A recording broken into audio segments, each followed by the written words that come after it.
毎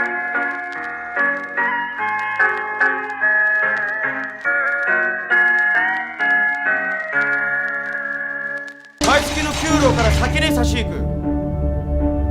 各自に支給するすべての個人要求は費用は給料から差し引く。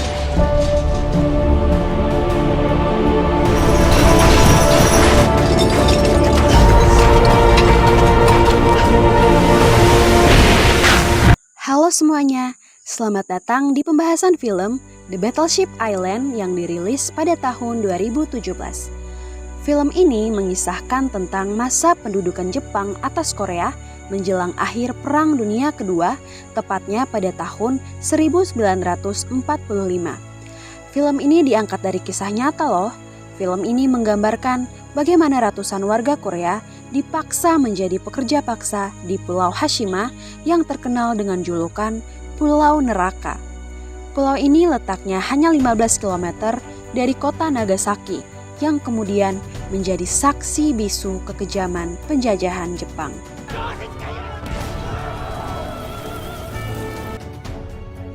Cerita utama The Battleship Island berfokus pada perjuangan 400 tahanan Korea yang mempertaruhkan nyawa mereka untuk melarikan diri dari pulau tersebut. Tokoh utama Lee Kang-ok merupakan seorang pemimpin band yang terperangkap di pulau itu bersama putrinya Lee So-hee. Dalam film ini kita juga diperkenalkan dengan tokoh bernama Park Mo-young, yaitu seorang pejuang kemerdekaan Korea yang menyamar sebagai pekerja tambang untuk membebaskan seorang tokoh penting dalam perjuangan kemerdekaan Korea. Film ini menggambarkan dengan sangat jelas perlakuan yang tidak manusiawi terhadap warga Korea. Para pria dipaksa untuk bekerja tanpa perlindungan atau upah di tengah ancaman gas beracun dan reruntuhan tambang. Sementara itu, para wanita menjadi sasaran eksploitasi seksual. Semua ini mencerminkan bagaimana diskriminasi rasial yang terjadi, serta pelanggaran berat terhadap hak-hak minoritas yang dilakukan oleh pemerintah kolonial Jepang.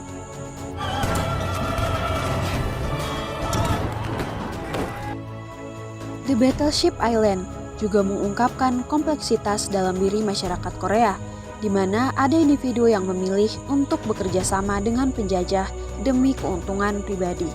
Isu solidaritas etnis dan pengkhianatan menjadi tema yang amat penting dalam film ini, yang kemudian memberikan wawasan mendalam tentang konflik internal yang terjadi di antara korban penjajahan.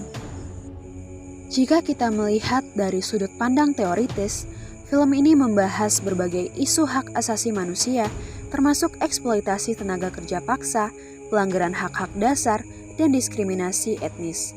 Identitas nasional Korea yang terpecah menjadi kekuatan baru dalam perjuangan mereka untuk kebebasan.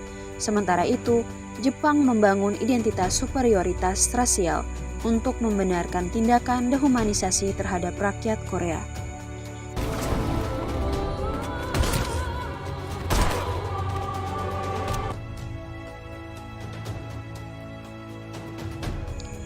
Sedangkan dari perspektif postkolonialisme, film ini juga berfungsi sebagai kritik terhadap warisan kolonialisme Jepang yang mengajak kita untuk memperjuangkan pengakuan dan keadilan atas penderitaan yang dialami oleh bangsa yang terjajah.